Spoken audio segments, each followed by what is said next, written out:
Durante el lunes 1 de agosto se conoció que los congresistas Héctor Acuña, Enrique Alba, Carlos Ceballos, Susel Paredes y Flor Pablo anunciaron la creación del Grupo Parlamentario Integridad y Desarrollo, la 13ª bancada en el Congreso de la República.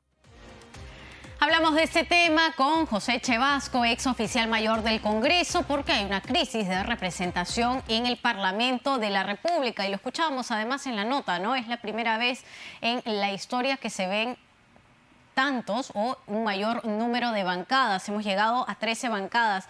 Señor Chevasco, buenas tardes. Bienvenido a Central de Informaciones. ¿Cómo está? Muy buenas tardes. ¿Qué tal? 13 bancadas, un total de 42 congresistas que fueron electos en el 2021 y que fueron dejando las agrupaciones políticas a las cuales pertenecían. ¿Cómo se traduce esto más allá del fraccionamiento? El fraccionamiento es sinónimo de desorden, ¿no?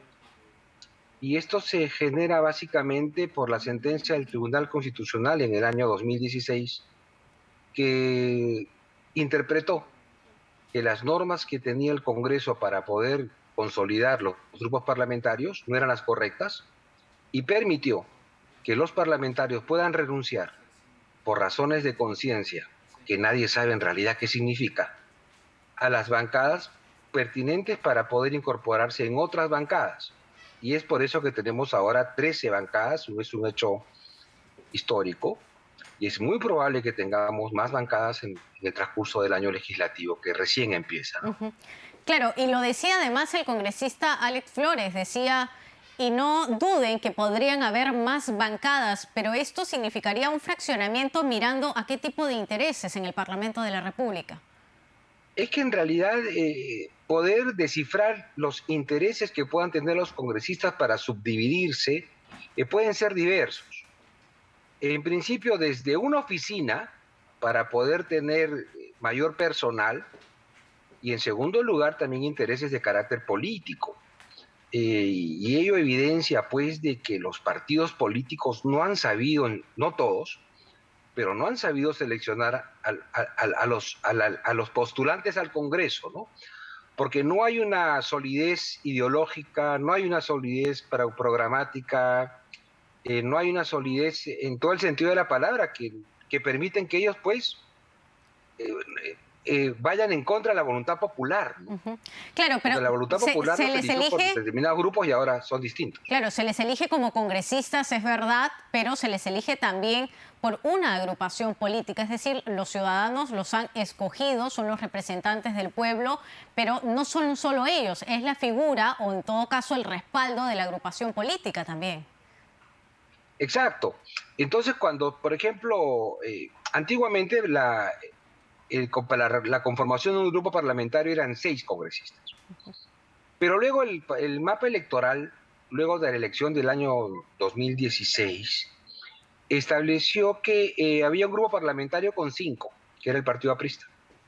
Entonces, el Congreso decidió, para poder mantener como grupos parlamentarios el mapa electoral, es decir, cada partido político tenía su propio grupo, reduce a 5 el número de integrantes de las bancadas. Pero lamentablemente, repito, por una sentencia del anterior Tribunal Constitucional, permitió que los parlamentarios pues, puedan renunciar, ¿no? Porque el objetivo del reglamento, y en esto tiene que trabajar creo que este Congreso, era fortalecer las bancadas parlamentarias, no debilitarlas.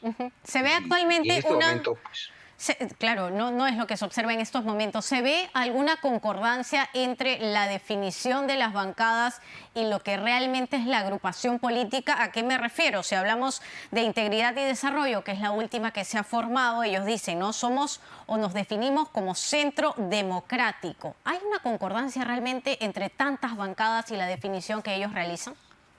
no, son definiciones, en mi entender, para justificar esas acciones. O sea, el centro democrático, si nos podemos analizar qué significa, no significa nada. O sea, entonces hablaríamos pues de totalitarismo democrático, ¿no? Que también sería contraproducente. Creo que el Congreso, y acá mi sugerencia, ¿no? Tiene que reflexionar sobre lo que está sucediendo, porque la percepción ciudadana de tener tantos grupos parlamentarios es sinónimo de desorden, de enfrentamiento, y interpretan también de que el Congreso no estaría a la altura para poder tomar decisiones acertadas en esta crisis política que está atravesando el país, ¿no?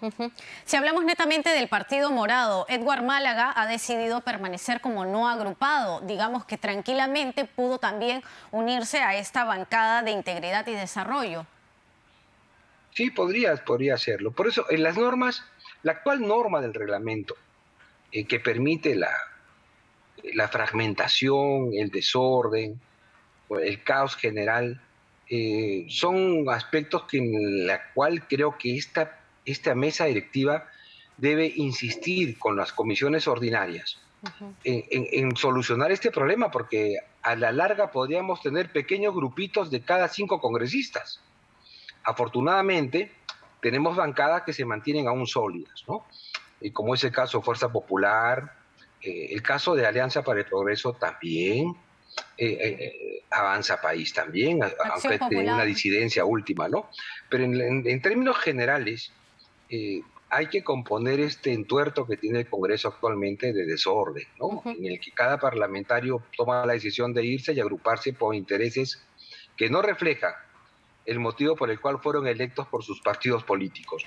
Se habla mucho de consensos, de buen diálogo, de acuerdos, de mejorar esta relación ejecutivo-legislativo. 13 bancadas y este fraccionamiento que se ve actualmente, ¿lo pueden permitir? No, porque fíjese, a mayor número de bancadas, difícil son la toma de decisiones. Y es mucho más difícil tomar acuerdos y los consensos.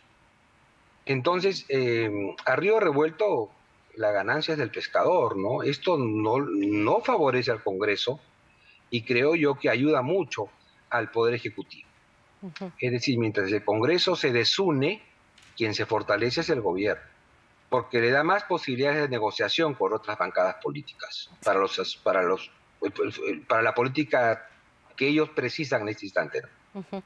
Hay renuncias que se van sumando, ¿no? Como la de Enrique Wong al partido de Podemos Perú, pero también llama la atención un tema de fondo, porque se continúa hablando de la vacancia al presidente de la República. Tenemos en imágenes, se los voy contando, señor Che Vázquez, la renuncia justamente de Enrique Wong, que hasta hace poco era miembro de la mesa directiva del Parlamento. Pero mi pregunta iba relacionada a unas declaraciones que dio Rosángela Barbarán hace tan solo unas horas aquí en RPP. Ella ha dicho que ya hay un borrador de vacancia contra el presidente Pedro Castillo y que tienen 80 firmas. Hay que recordar que se necesitaban 87.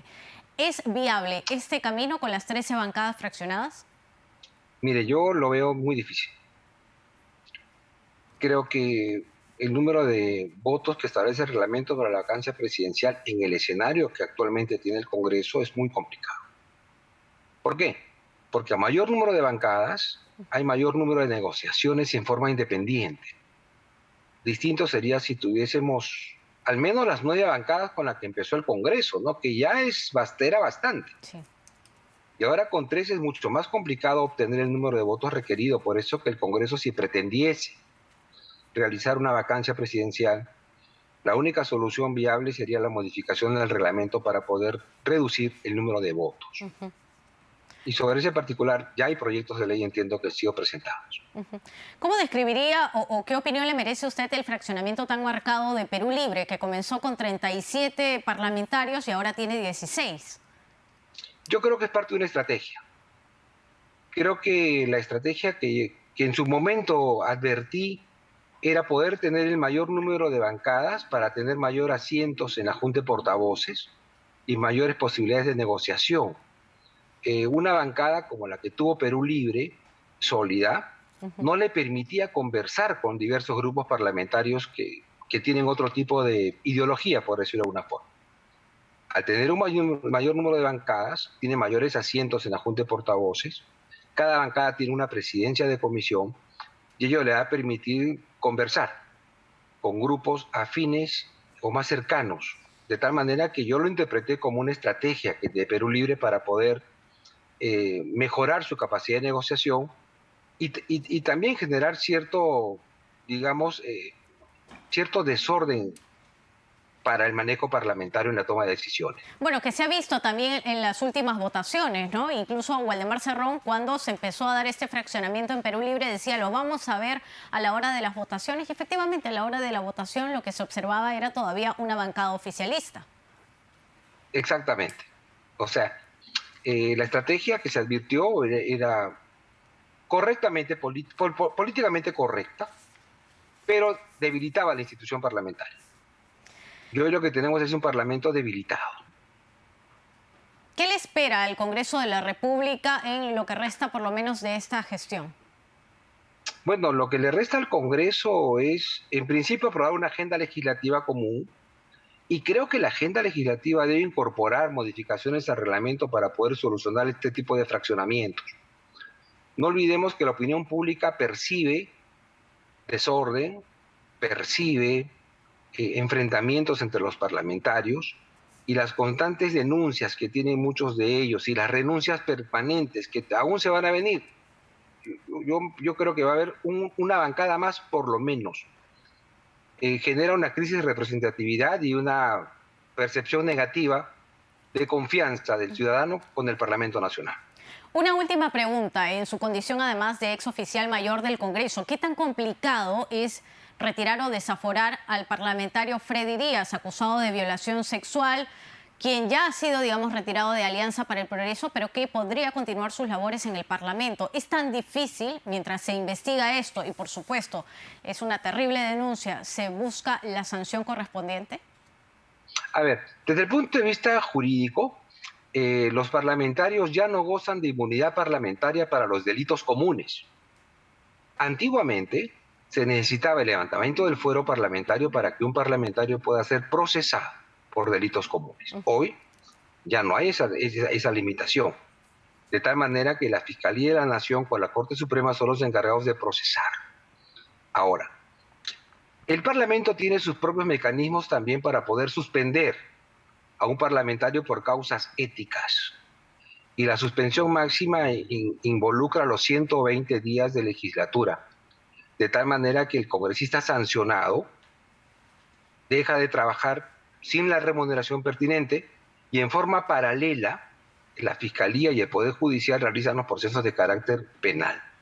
Es decir, hay un brazo jurídico que está habilitado ya por el reglamento del Congreso para procesarlo, y el brazo político que tiene el Congreso para poder suspenderlo en sus funciones. Y luego de estos 120 días, ¿qué podría suceder? ¿Perdón? Y luego de los 120 días... Mire, en realidad es que el desafuero viene después de la sentencia judicial, salvo que exista... Es que decir, ¿cómo le explico?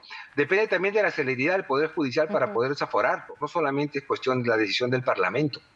El Parlamento ya le quitó la protección para que el Poder Judicial pueda juzgarlo y procesarlo.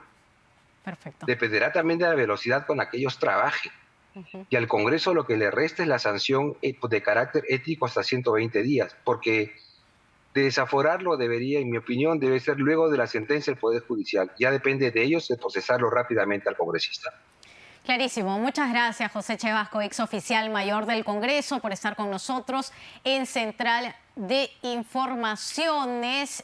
Hemos pasado de 9 a 16 bancadas en el Congreso de la República. Les vamos contando cómo han quedado finalmente estas bancadas. Acción Popular tiene 14 congresistas, Avanza País 9, Alianza para el Progreso 11, Perú Libre 16, Fuerza Popular 24, Renovación Popular 9, Podemos Perú tiene 5, Somos Perú 5, Cambio Democrático 5 también. El Bloque Magisterial, Concertación Nacional 10, Perú Bicentenario 5, Cambio Democrático 6 y los no agrupados son todavía 6 congresistas. Les recordamos además que el congresista Enrique Wong ha renunciado, repetimos, ¿no? Ha renunciado al partido de Podemos Perú. Tienen ustedes en estos momentos la carta de renuncia en pantalla. Ya no pertenece, entonces él ha solicitado retirarse. Se las vamos a leer a continuación. Dice: A través de la presente me dirijo a usted para manifestarle que de conformidad con lo prescrito en la Ley de Organizaciones Políticas y el artículo 12 del Estatuto del Partido Político, presento mi renuncia irrevocable a mi afiliación al Partido Político Podemos Perú y por consiguiente mi renuncia al cargo de secretario general y apoderado legal de la organización política por motivos estrictamente personales. Firma Enrique Wong y este es el documento ya oficial que envía.